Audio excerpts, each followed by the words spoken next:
Bonsoir à tous et bienvenue dans le journal. Voici les principaux titres de l'actualité. À quelques heures du 31 décembre du Nouvel An, les salons de coiffure et les ateliers de couture refusent du monde.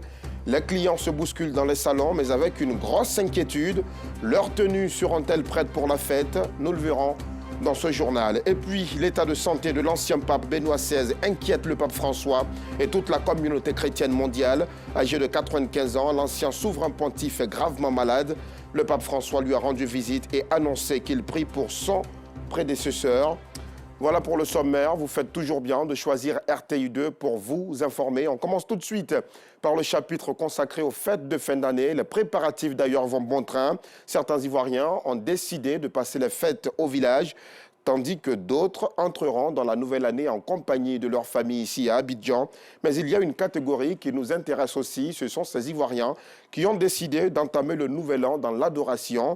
Ils investisseront les églises, implorant le Seigneur à l'occasion du nouvel an. Le reportage de Clarisse Kanyala est commenté par Ami Koulibaly.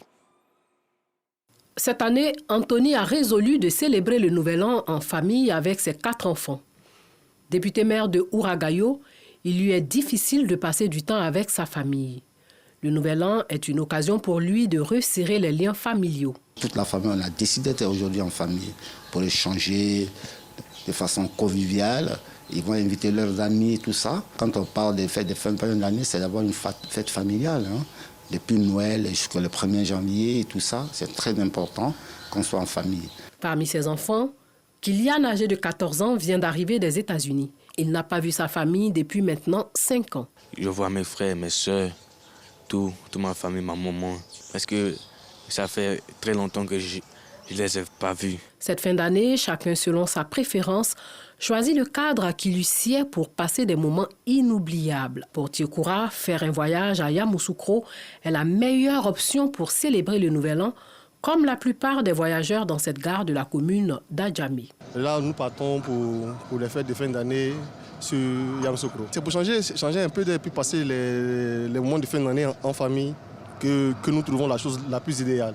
Django Nelou aussi préfère voyager hors d'Abidjan avec toute sa famille. Fêter à Abidjan, c'est intéressant aussi d'aller à l'intérieur du pays et puis voir d'autres choses. Ça nous permet de bien nous défouler que de rester à Abidjan dans la promiscuité, à la maison. On va se détendre là-bas. Dans cette gare, les tickets s'arrachent comme des petits pains à l'approche du Nouvel An. Depuis 4 h du matin, nous avons ouvert les guichets. Et nous sommes actuellement près du 40e départ pour dire qu'il y a vraiment l'engouement. La nouvelle année, moment de retrouvailles, de convivialité, mais aussi de communion divine. Ici, à la communauté chrétienne de la commune de Yopougon, c'est le moment des retraites spirituelles. Chaque fidèle prie, lit la Bible, intercède. Leur but, entrer dans la nouvelle année en prière. Nous élevons l'enfant vers toi. Nous élevons l'esprit vers toi. Te demandons au Père éternel, restons au Père éternel. Roch, fidèle de l'Église, s'est retiré dans cette chambre depuis le 23 décembre dernier. Une retraite spirituelle pour faire le bilan de sa vie durant l'année 2022. Comme l'année tire à sa fin, je suis venu pour me recueillir. Parce que durant l'année écoulée, il y a certains objectifs qu'il a demandé à notre Seigneur et je n'ai pas vu s'accomplir dans ma vie. Donc cette année, pour la nouvelle année qui vient bien sûr, je viens pour essayer de communier avec lui pour voir si pour cela pourra s'accomplir l'année prochaine. Nous sommes là pour être reconnaissants à Dieu parce qu'on a vu des gens mourir en accident à l'hôpital. Vraiment, nous sommes là ici pour lui dire merci et qu'il nous protège, qu'il veille sur ce pays aussi pour que l'année prochaine nous soyons là encore pour la même chose là. Pour les hommes de Dieu, il est primordial d'avoir un temps d'intimité avec Dieu pour mieux aborder le Nouvel An. Chacun a son domaine. Il y en a qui vont au village pour des retrouvailles. Moi, je ne le condamne pas. Il y en a qui sont dans les maquis, je ne le condamne pas. Mais pour celui qui a fait de l'œuvre de Dieu sa priorité et sa vie, il se doit quand même de s'apprêter et de s'exercer à cela. C'est ainsi que nous, chaque fin d'année, voilà, surtout dans le mois de décembre, les 2 dernières semaines, nous nous réunissons pour prier. C'est une traversée, c'est un pont. Pour nous, c'est un barrage, c'est une frontière qu'il faut ouvrir. Ça ne s'ouvre pas dans le désordre. ça ne s'ouvre pas dans le bruit, ça ne s'ouvre pas dans les querelles, dans les bavardages, mais ça s'ouvre dans le calme, ça s'ouvre dans la prière. Nous invitons donc tous les Ivoiriens à la retenue, nous les invitons à la prière. Dans 3 jours, chacun refermera les pages de 2022 et accueillera 2023 avec beaucoup d'espoir. Et plusieurs secteurs d'activité bénéficient de l'affluence que créent les fêtes de fin d'année.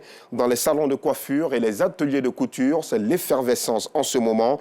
Et dans cette atmosphère, les clients se doivent de bien choisir leur couturier, au risque, vous allez le voir, de ne pas avoir de tenue confectionnée. Yacouba Koulibaly, Afficiata Karamokodoso. L'atelier de Salif Traoré, couturier au quartier Anonkwa dans la commune d'Abobo, refuse du monde. Il est très sollicité en cette période des fêtes de fin d'année. On est beaucoup pris par le temps. Maintenant, les clients viennent. Nous, on fait tout notre possible pour pouvoir respecter leur rendez-vous. Mambo Bakayoko et ses 2 sœurs sont venues faire coudre leurs vêtements. Elles espèrent venir les retirer dans quelques jours. Nous sommes venus voir le couturier. Comme nous sommes dans une période de fête, les temps sont très coincés. On sait que c'est une personne qui respecte son engagement. Voilà pourquoi nous sommes là. Si les couturiers sont débordés, les coiffeuses le sont tout aussi. Mais elles ne se plaignent pas. Pour cette coiffeuse, c'est un moment favorable pour son business. Par la grâce de Dieu, ça va, on ne se plaint pas. Les clients, ça vient, ça s'en va, on se plaint. C'est un moment favorable pour toutes les coiffeuses. L'affluence dans ce salon de coiffure ne décourage pas les clientes et Christella Sebi a attendu 1 heure pour pouvoir se faire coiffer à son tour. Je suis venue chez la coiffeuse, mais ce n'était pas facile. Il y avait du monde. Donc j'ai juste patienté. En tout cas, il y a l'ambiance. On sent la fête, on est joyeuse. Mais avant de se coiffer, les femmes doivent choisir les mèches et autres accessoires de beauté. Et quand on vient ici, vous voyez très bien mes mèches. Elles vendent tout ça là ici. Elle est très moins chère aussi. C'est ici que c'est sur les lieux qu'il a acheté et puis elle m'a tissé. Elle a fait, c'est une perruque qu'il a portée. Il y a tout ici. Il y a les bijoux, il y a les montres. Très bonne qualité, en tout cas, ça va. Nous faisons ensuite un tour au grand marché de la commune d'Abobo. Ici, nous trouvons des femmes venues se faire belles. Il n'y a pas d'affluence et le coup des tresses est à la portée de tous. Il y a beaucoup de commandes de perruques. D'autres envoient 20, d'autres envoient 10, d'autres envoient 5, d'autres envoient 15. Ça dépend de la clientèle. Ça dépend des savoir-faire aussi. Si tu sais bien faire, tu peux avoir les clients. Moi, je fais les maquillages, je mets les ongles. Puis les faux cils, il fait les make-up aussi. Quand ça marche, on peut prendre 20, 15 personnes comme ça. Chaque année, à l'approche des fêtes de fin d'année, ateliers de couture et de coiffure sont pris d'assaut. Les uns font de bonnes affaires et les autres sont satisfaits. Mais attention aux faux rendez-vous donnés par des couturiers. Allez, direction Jacquesville, où en cette période de fête de fin d'année, les jeunes du village de Tiagba apportent le sourire aux plus petits à travers un sandwich et un cadeau. Ces enfants démunis, au nombre d'un peu plus de 300, ainsi que leurs parents, étaient très heureux en recevant ces présents. Vous le verrez dans ce reportage que nous proposent maintenant Théodore Zouzou et Joël Gosset. Des jouets et des sandwichs aux enfants démunis du village de Tiagba dans le département de Jacquesville. Une initiative de certains jeunes du village pour soutenir les parents et apporter un peu de gaieté à ces tout-petits en cette période de fête de fin d'année. Il faut qu'on pense à notre village. Et c'est comme ça que j'ai mis l'idée de venir donner à manger à mes petits frères des cadeaux. Nos enfants sont des écoliers, bien qu'ils sont démunis, des familles un peu démunies. Ben, ça va porter un peu de plus. Pour ces enfants, c'est une opportunité à ne pas rater. On se bouscule presque. Il y a eu du pain et du jus. Je ne pensais pas que j'allais avoir un cadeau. Les parents, eux, saluent ce geste de générosité. C'est la première fois qu'on voit ça à Tiagba ici. Je suis très contente. Depuis hier, ils ont crié. J'étais tellement contente. Il y a plus mes 2 enfants. Je suis venue, Dieu merci. Les enfants ont eu cadeau. Je ne veux plus acheter le cadeau parce que j'ai déjà reçu des cadeaux pour mon enfant. Ces bons samaritains, avec à leur tête Maître Nyamba, s'engagent à multiplier cette solidarité afin de créer une saine émulation à l'école chez les tout-petits. Avant de poursuivre cette dernière information, la Cour d'assises d'Abidjan a condamné aujourd'hui à la prison à perpétuité 11 accusés, dont 7 par contumace pour l'attentat terroriste de Grand Bassam. Les 4 accusés présents, Antao Ag Mohamed Sissé, Sidi Mohamed Kounta, Mohamed Sissé et Hassan Bari, étaient accusés d'avoir été complices de cette attaque en aidant ce cerveau. Un mandat d'arrêt international a été lancé par la Cour à l'encontre de Kounta Dalla, qui lui est présenté comme le cerveau opérationnel de l'attentat terroriste de Grand Bassam. Une attaque qui avait fait, souvenez-vous, 19 morts le 13 mars 2016, la première du genre dans notre belle nation qu'est la Côte d'Ivoire. Une attaque fortement regrettée, tout naturellement. Et puis, après plus de 5 mois de détention, les militaires de Côte d'Ivoire seront jugés demain au Mali devant la cour d'assises de Bamako. Une journée décisive et à double tranchant dans cette affaire qui empoisonne les relations entre les voisins ivoiriens et maliens. Dans un autre chapitre, à la Sikoji 3, un quartier de la commune de Koumassi, des femmes se font remarquer par leur travail et leurs actions en faveur de la cohésion sociale. La Fédération des associations de jeunesse de la dite cité leur a rendu récemment un hommage, comme nous le montrent Théodore Zouzou et Joël Gossé. Des vivres et des non-vivres aux veuves, aux femmes battantes et à celles qui œuvrent pour la cohésion de tous les sous-quartiers de la Sikoji 3 de Koumassi. Une initiative de la Fédération des associations de jeunes de la Sikoji en collaboration avec l'ONG Chaîne de Solidarité. Objectif, honorer ces femmes exemplaires, mais aussi celles qui se sont engagées pour le vivre ensemble dans les différents compartiments de ce quartier. L'initiative, c'était de les célébrer, de montrer comment il y a un bon vivre ensemble à la Sikoji 3. Une action de reconnaissance et de solidarité très appréciée. Nous sommes très honorés d'être là parce que c'est la première fois dans l'histoire de notre cité qu'une cérémonie fédérant tous les quartiers de la Sikoji 3 est dédié aux associations féminines avec des femmes de tout âge et de toutes les couches sociales. Cette occasion de joie est mise à profit par l'ONG Chaîne de Solidarité pour installer son président de section dans le quartier. La Sikoji est une famille. Et cet esprit de famille, rien ne peut déranger cela. Alors, je voudrais vous dire, nous, en ce qui nous concerne, autorités politiques, nous serons toujours à vos côtés. Nous serons toujours présents. Nous allons toujours transmettre vos doléances. Je suis donc rassuré de savoir que vous avez déjà compris que c'est pour vous accompagner dans vos différentes activités sociales que j'ai mis en place cette ONG. Je compte également l'étendre aux jeunes afin de leur permettre d'avoir les moyens de se prendre en charge dans la vie active. Les initiateurs s'engagent à poursuivre ce genre d'hommage afin d'impulser une nouvelle dynamique dans l'entrepreneuriat des femmes et des jeunes de ce quartier de la commune de Koumassi.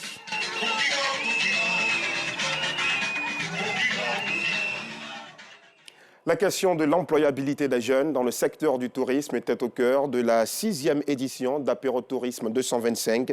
Cet événement touristique s'est tenu dans la commune du Plateau autour du thème « Adéquation, formation, emploi des jeunes dans le tourisme en Côte d'Ivoire ». Les initiateurs veulent ainsi trouver des solutions pour insérer plus facilement les jeunes dans le secteur du tourisme. Le reportage de Yacouba Koulibaly est commenté par Anissette Konon-Blessing. Dénicher les problèmes liés au secteur du tourisme et trouver des solutions pour son développement. C'est tout le sens de l'organisation de la 6e édition d'Apérotourisme 225, le week-end dernier au Plateau. Une activité placée sous le thème « Adéquation, formation, emploi jeune ». Nous avons remarqué que d'un côté, il y a des diplômés qui chôment. Et de l'autre côté, il y a des chefs d'entreprise qui sont dans le besoin, qui sont dans le manque de main-d'œuvre qualifiée et qui veulent recruter, mais qui n'ont pas de profil approprié pour ces postes vacants dans leurs entreprises. Alors pourquoi ne pas poser cette problématique afin qu'ensemble, nous prenions conscience de ce problème-là et qu'ensemble, nous venions à bout avec des solutions. Une occasion pour Mamadou Touré, ministre de la Jeunesse et de l'Emploi, de souligner que toutes les niches sont explorables pour saisir des opportunités d'emploi. Il y a deux questions à régler, la question de la formation des jeunes, mais aussi la question de la reconversion des mentalités des jeunes. De ne pas prioriser des secteurs par rapport à d'autres et avoir cette adaptabilité qui permet donc d'avoir des formations initiales, mais avoir des formations complémentaires. Selon Meike Meite, professeur et président de l'Université de San Pedro, il y a des possibilités de formation et de perfectionnement en vue de contribuer à la résolution du problème d'adéquation, formation-emploi dans le secteur du tourisme. L'État de Côte d'Ivoire a eu le nez creux en instaurant au niveau de l'Université de San Pedro cette UFR logistique, tourisme, hôtellerie, restauration. C'est une opportunité qui est offerte à la Côte d'Ivoire à tous nos jeunes bacheliers de venir s'inscrire dans notre université afin de bénéficier d'une formation de qualité afin d'être compétitifs sur le marché de l'emploi. Et de surtout penser à eux-mêmes se prendre en charge parce que la question de l'entrepreneuriat fait partie de nos maquettes de formation. Le représentant du ministre du Tourisme en a profité pour indiquer quelques solutions envisagées par le ministère de tutelle. Il s'avère que le profil de ceux qui sortent des écoles de formation en hôtellerie, en tourisme, en restauration, ne répond pas forcément aux besoins du marché. Monsieur le ministre du Tourisme envisage de lancer très bientôt la réforme de la formation technique et professionnelle. En Côte d'Ivoire, le gouvernement ivoirien prévoit, à travers le Programme national de développement, PND, et la stratégie de développement du tourisme, 675 000 emplois à l'horizon 2025. La 5e édition de Dons aux veuves de l'ONG Adorant Jésus-Christ dans la victoire s'est tenue le samedi 24 décembre dernier à Yopougon. Ces femmes ont reçu des pagnes pour la fête du Nouvel An, une action de bienfaisance pour donner le sourire à ces veuves qui, au quotidien, rencontrent d'énormes difficultés, comme nous le montre ce reportage de Nous Sangaré, commenté par Afisiata Karamokodoso. L'ONG HICV Adorant Jésus-Christ dans la victoire apporte soutien et réconfort aux veuves. Pour les festivités de fin d'année, elles ont reçu des pagnes de la part de l'organisation non gouvernementale. Des pagnes pour leur permettre d'être mieux vêtues à l'occasion du Nouvel An. Heureuses, les bénéficiaires n'ont pas manqué de traduire leur gratitude aux donateurs. À toi, je n'ai pas pensé avoir ce don un jour. Et comme c'est une fête, voici que Dieu a fait cette grâce pour que je puisse recevoir ce don. Cela me va vraiment droit au cœur. Et je bénis le nom de Dieu pour ce groupe vraiment qui nous a fait du bien.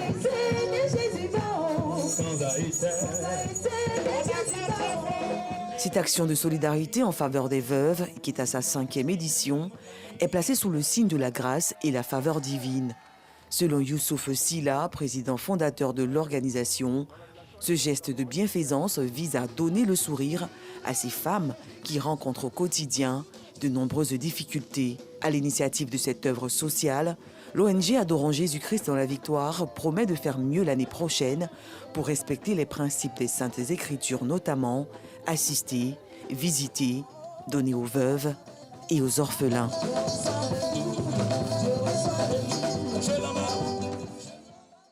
Et dans l'actualité sportive, la Fédération ivoirienne de basketball a organisé un stage de détection, mais aussi de perfectionnement de jeunes talents locaux. Après 2 jours de stage, le sélectionneur national a retenu 16 joueurs avec lesquels il compte poursuivre, vous le verrez, le travail au plan local. Reportage Moyabi Diabaté, Jean-Sylvain Rissot. À 8 mois de la Coupe du monde de basketball, la Côte d'Ivoire est déjà à pied d'œuvre afin de détecter des talents locaux capables d'intégrer l'équipe nationale ou pallier certaines absences de dernière minute. La Fédération ivoirienne de basketball a organisé un stage sous la houlette de la direction technique nationale et du sélectionneur national, Deran Prokic. Je leur donne de nouvelles choses, j'essaie de comprendre comment ils peuvent mettre ça sur le terrain de façon rapide. Pour un coach de basketball, c'est très important que les joueurs peuvent comprendre ce que le coach leur demande sur le terrain. À la suite de ce stage, ce sont 16 joueurs, dont Sanogo Yakuba de la JCA, Otto Anselme, ABC, Siré Dieng, Azur, Drabo Moussa, BAT, 16 ans, 2,04 m, qui ont été retenus parmi les 25 joueurs. Les joueurs locaux sont plutôt habitués à travailler avec des entraîneurs locaux. Donc déjà travailler avec ce coach-là, c'est apprendre beaucoup. C'est une réelle opportunité pour nous. J'espère que ça va continuer comme ça et qu'on continuera d'apprendre, apprendre et encore apporter un plus à notre championnat local. Sincèrement, c'est instructif. On apprend beaucoup. Moi, le premier étant en même temps le président des coachs de Côte d'Ivoire, je salue cette initiative et puis j'espère qu'on aura encore d'autres stages. Ce stage de détection qui s'est tenu du 26 au 28 décembre 2022 a permis aux patrons de l'encadrement technique ivoirien d'apprendre aux joueurs les exigences de l'équipe nationale tout en leur permettant d'améliorer leurs compétences de base.